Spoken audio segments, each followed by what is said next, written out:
This video will be me working through the review for the Unit 6 test. Right, so we have quite a few pages on this review that we need to work on. I'm not going to start with number 1. I'm going to go to the back and start on my properties right in the back here. This is all information that you guys should have in your notebooks in one way or another.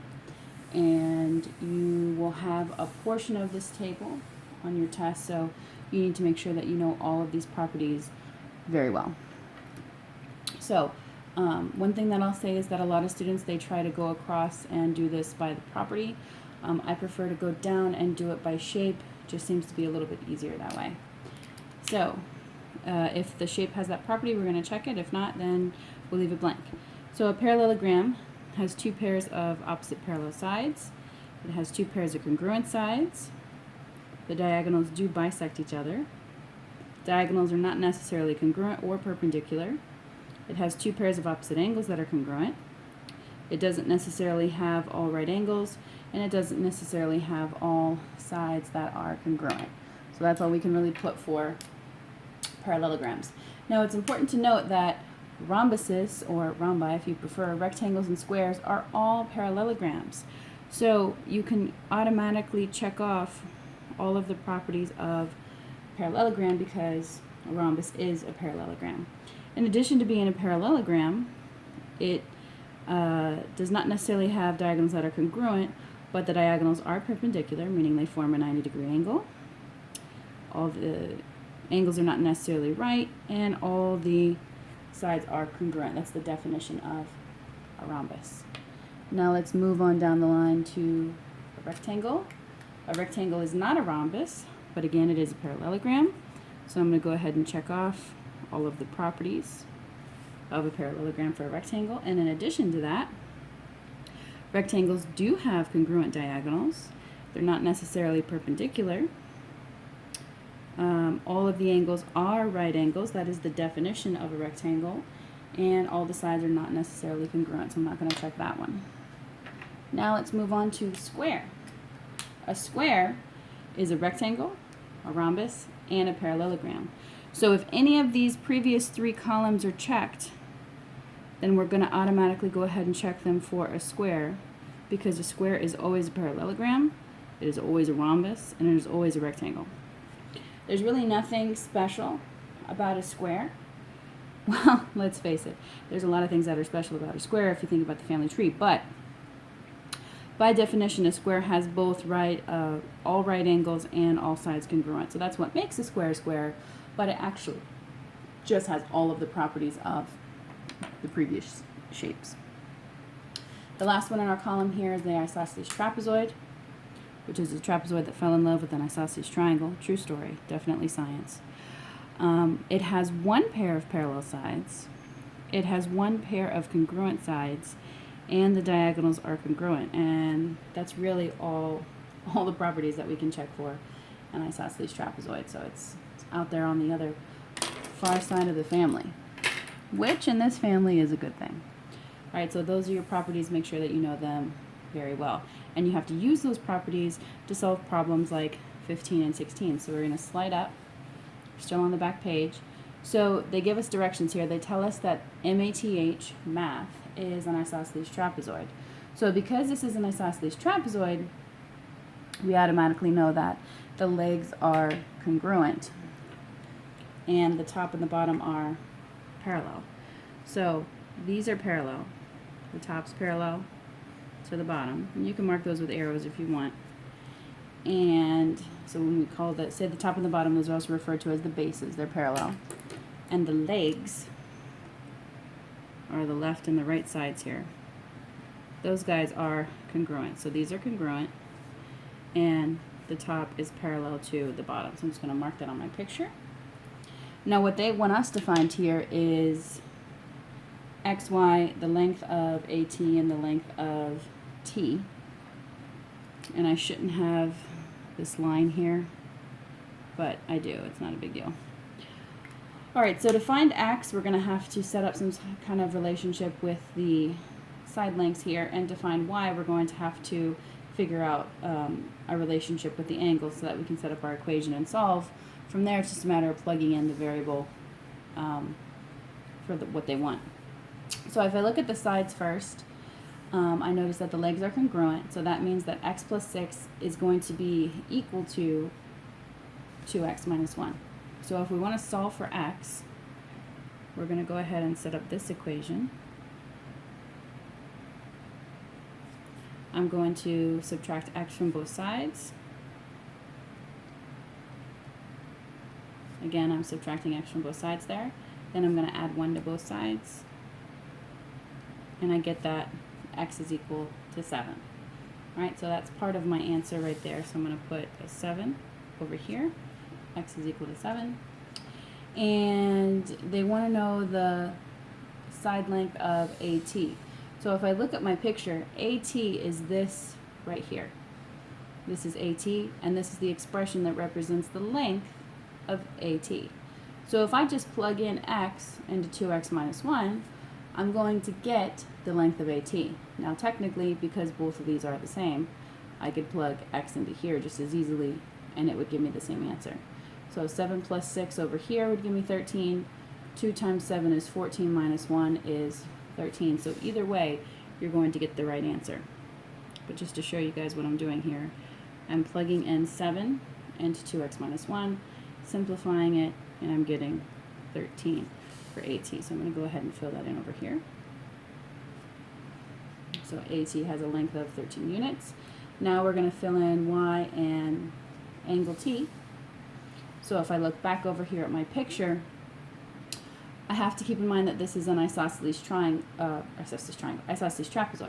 So what that means is that the base angles are congruent. So these two top angles are the same size, and these bottom angles are the same size. All right. So these two are congruent to each other, and these two angles down here are congruent to each other.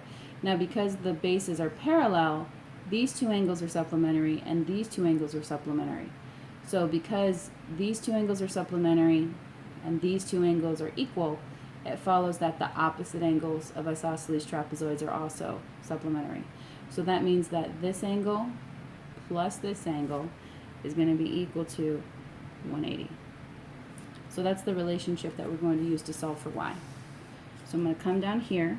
One of my angles is y plus 2, and the other angle is 4y plus 3. And when I add those up, they have to be equal to 180. That's the relationship I want. So if I combine like terms here,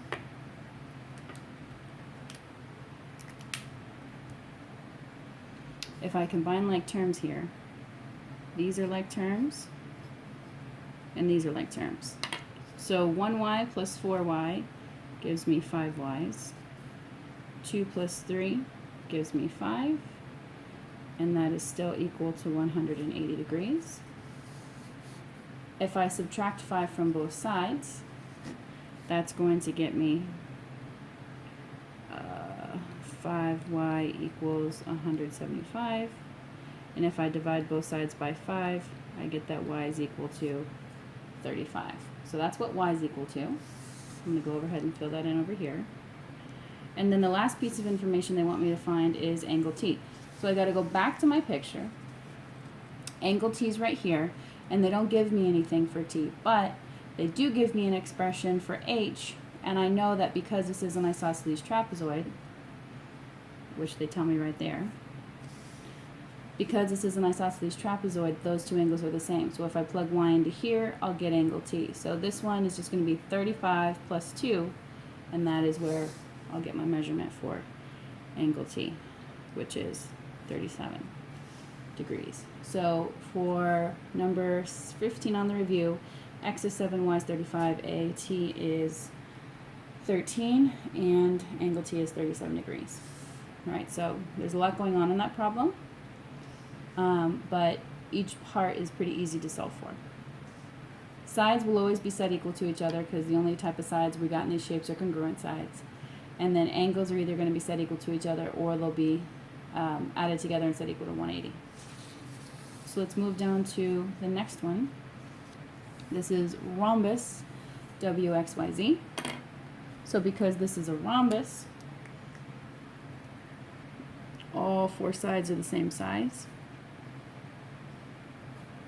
That's the definition of a rhombus.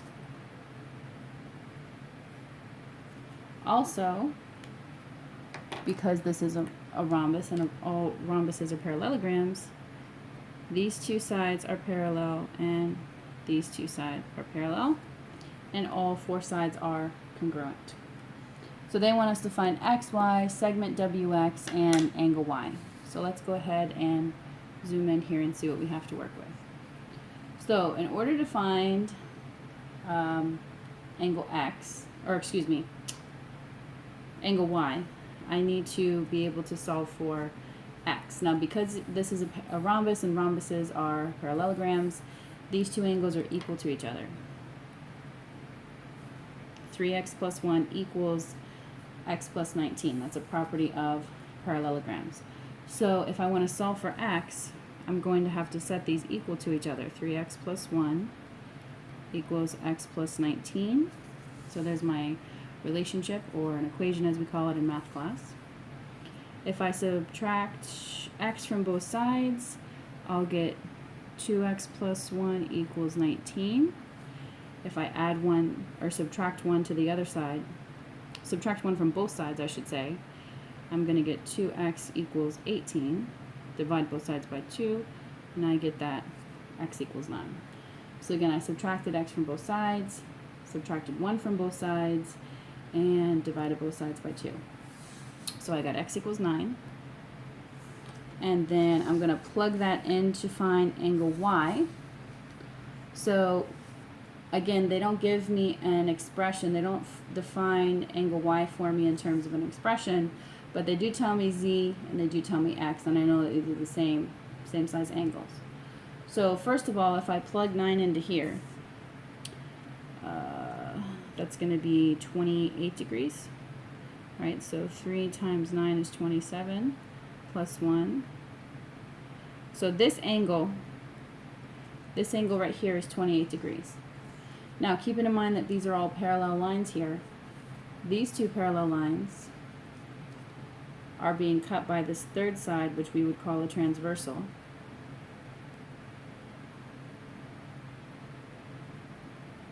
And because that's happening,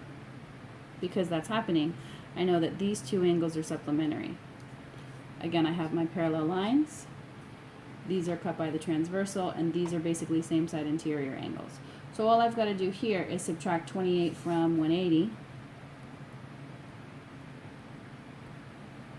And that's going to give me angle y. And 180 minus 30 would be 150. And I'm going to add 2 because I took an extra 2 away. So it's going to be 152. I'm just using a little bit of mental math there.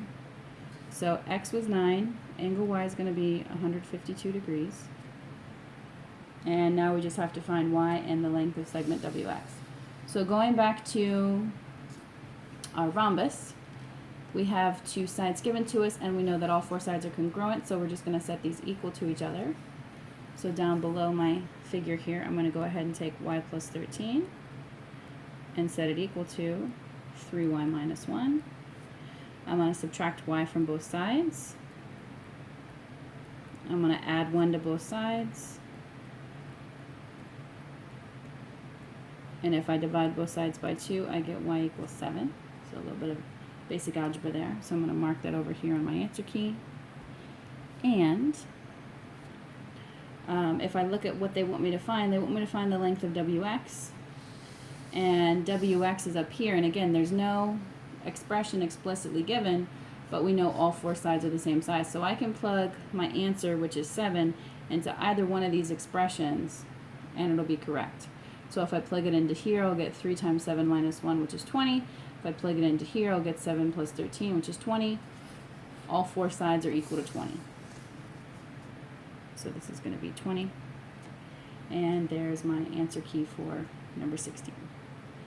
So when you're dealing with the algebraic problems with these shapes, you have to know the properties of that shape so that you can set up your equations and solve. So in this case, both the angles and the sides were equal to each other, but I still had to know that these two were supplementary to get the angle y in the end.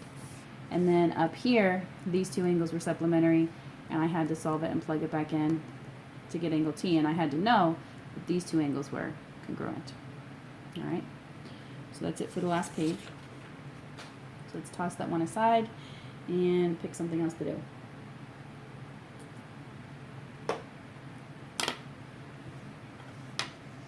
Do we want to do proofs? Do we want to do coordinate geometry? They all sound so fun. Let's do these. All right, these are easy. Everything's easy. These are really easy. So all they want us to do is find the slopes of the sides of each figure and determine if it is a parallelogram. So this is just counting.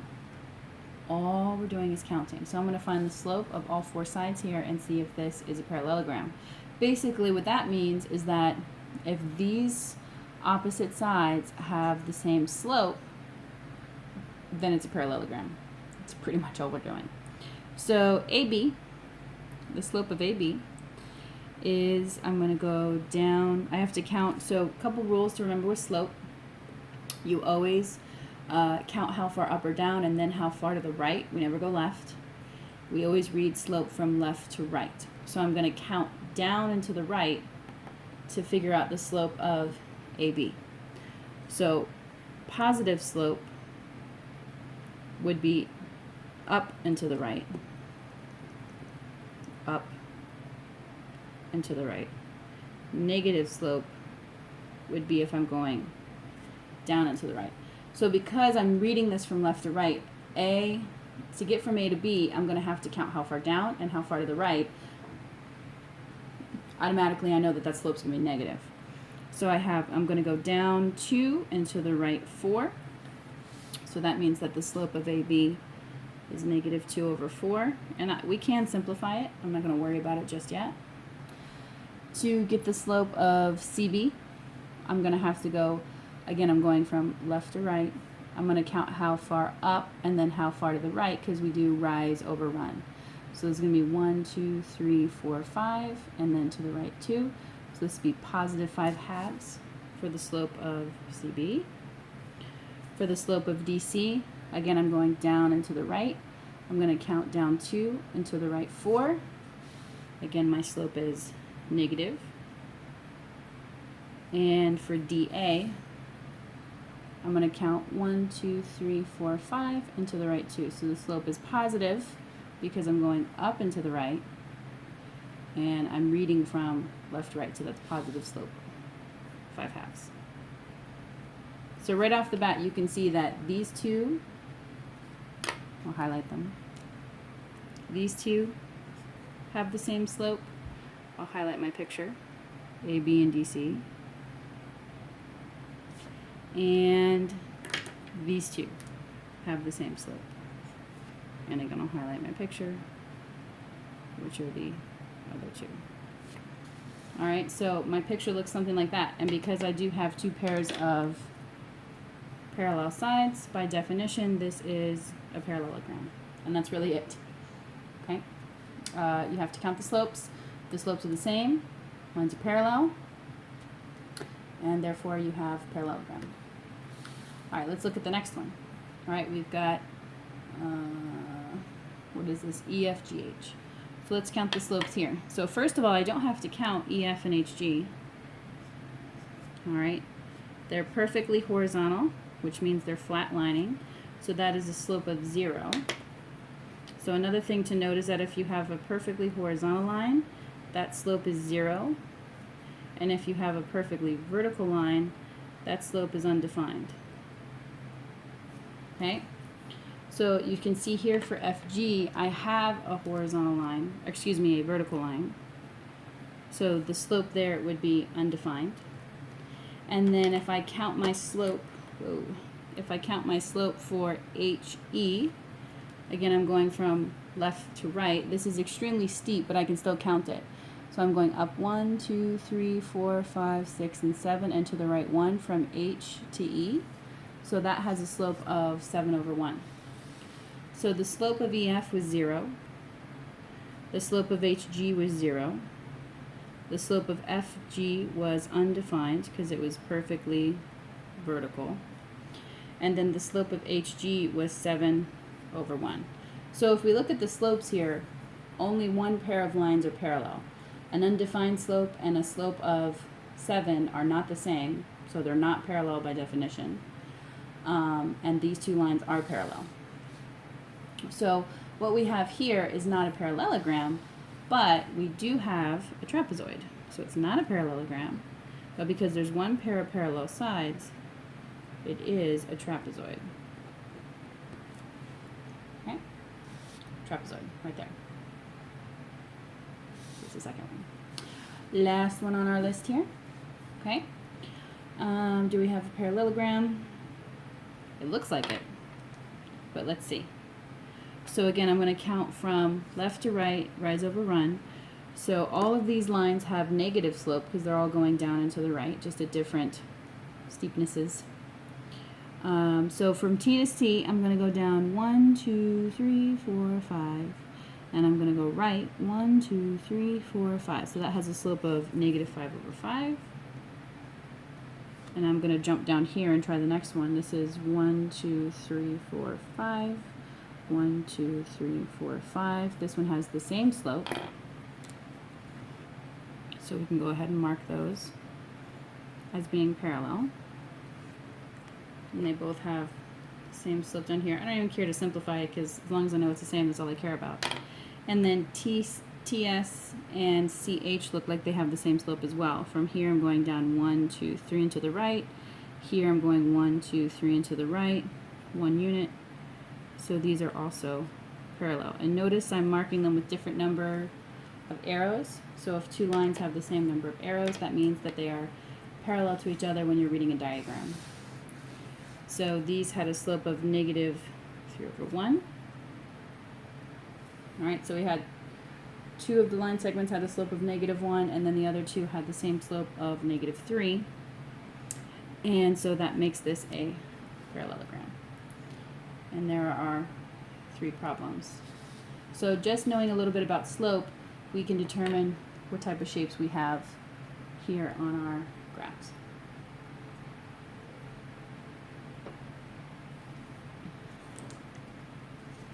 Alright, so let's continue with some coordinate geometry and tackle number 9 here. This one is not a great question, but it is a question nonetheless. So they give us 2 rhombi, and they just want us to pick out how to prove which one of them is not congruent. So this is kind of a question where you're eliminating answer choices that don't make any sense. So they're basically telling us that these are not congruent. And you may not be able to see this. They both are rhombuses. Their sides are actually the same length, all right? But this one's a little wider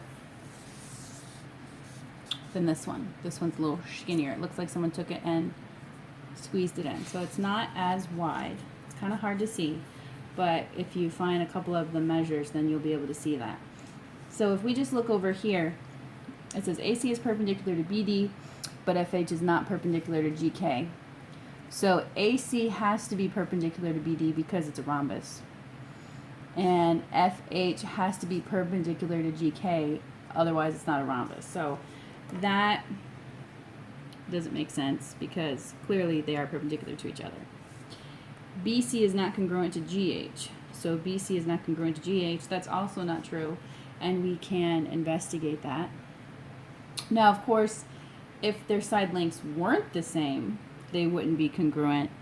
But if you look here, what we have here for both of these is a 3, 4, 5 right triangle. You can easily draw them on the coordinate plane since these are set up in nice spots for you. So this is 4, this is 3, and this is 5. This is 4, this is 3, and this is 5. So clearly they both have the same side lengths, so that answer doesn't make sense. AC is not congruent to FH. So AC would be this entire diagonal here, and FH would be the entire diagonal here. Now those are the parts that don't look like they're the same length. So this is most likely our answer. And if we look at the last answer choice, it says AB is not parallel to FG. which it's not, but again, that has nothing to do with proving that they're congruent or not, whether or not opposing sides are parallel. Or I should say whether or not the sides of each of these are parallel to each other, because they're two different figures, so that's not going to make any sense. So AC, if we wanted to find the length of that side, this is 1, 2, 3, 4, 5, 6 units. We can just count that as is. So AC is 6 units long. And then FH, we can't count because it's diagonal, but we can create a right triangle and use the Pythagorean theorem. So this is 2, 4, and we can figure out what this one is by doing the Pythagorean theorem. So 2 squared plus 4 squared is the square root of 20, right? So the square root of 20 simplified is 2 root 5, something like that. But if we wanted to approximate that, of course, you could just plug it into your calculator.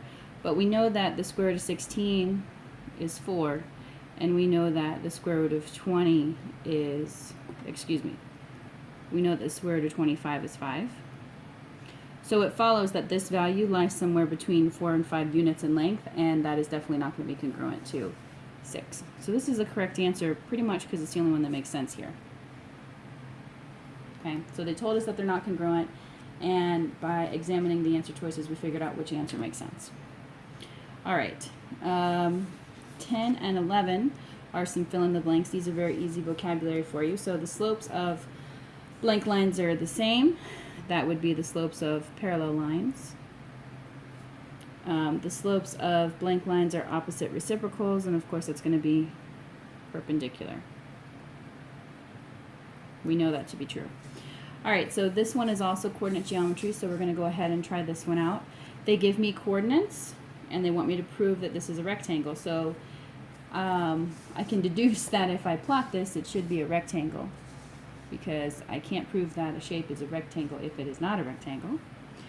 So I'm going to plot these points. So they give me ABC, located at -1, 3, +1, 2, -1, -2, -3, -1. All right, so there's my rectangle, alleged rectangle. It's not a rectangle until we prove it to be a rectangle, beyond a shadow of a doubt, in a court of law. It's looking pretty rectangular to me. Looks can be deceiving. All right, so now let's fill in our proof here using our picture that we made. So this is your standard 2-column proof. The statements are given to you. You guys are going to fill in the reasons. All right, so the first one is given. We know that. They tell us that the slope of AB is equal to the slope of DC, which is -1/2, and the slope of AD is equal to the slope of BC, which equals 2. And we can verify that from our picture, but they're telling us that that is a fact. And we can prove that using the coordinates. Just counting or using the slope formula will verify that for us. So because these have the same slope, that tells us that these two sides are parallel and these two sides are parallel. Okay. It also tells us that AB is perpendicular to BC. BC is perpendicular to DC, and DC is perpendicular to AD, and there we go. All right, so if these lines have opposite reciprocal slopes, it follows that they are perpendicular, because that is a property of perpendicular lines.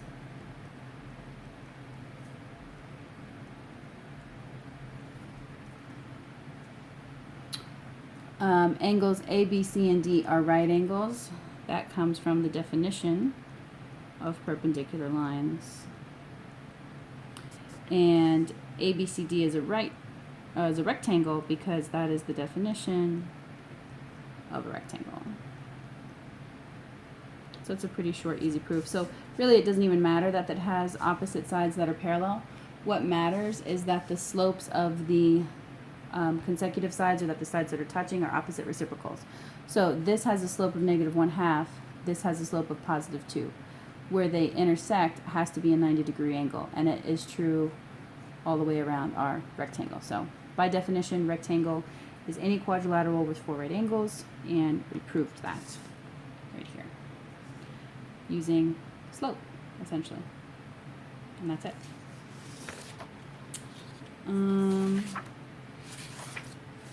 There's a couple more questions with slope over here. Parallel lines never intersect, by definition. Perpendicular lines intersect at a right angle. All right, so let's do some other proofs. Let's go ahead and just start over at numero uno. All right, so we've got a parallelogram, and we want to prove that 2 of its opposite angles are congruent. Now, when you're doing a standard 2-column proof, you should notice a few things. The given statement always goes first. Sometimes there'll be more than one piece of information that's given, and they can stick it in somewhere later in the proof, and that's totally fine, totally legal. Usually it's first, though. What is given is always the first line, and what you're trying to prove, which in this case is that angle X is congruent to angle Z, will always go and be the last statement in your proof. So this one's easy. So this is given, and we don't know the reason for this. It is not prove. Prove is never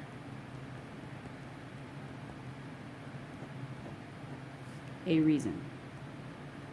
And they will try to trick you with that on your test, so don't fall victim. Prove does not go here. No. Alright, so they tell us that this is a parallelogram, and they want us to prove that angle X is congruent to angle C. So basically, they've given us a diagonal. Whenever you have proofs like this with quadrilaterals, you're going to be proving that 2 parts are congruent using congruent triangles. So our first thing we're going to do is prove that these 2 triangles are congruent, and then we're going to say CPCTC, everything about the triangles has to be the same as well. That's essentially the logic.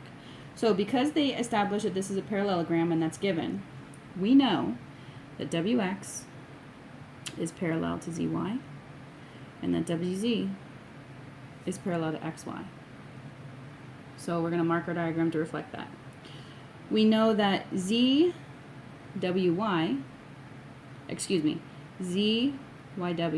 the middle letter is the vertex, is congruent to XWY. We know that because those are alternating interior angles. All right, so we've marked a little bit of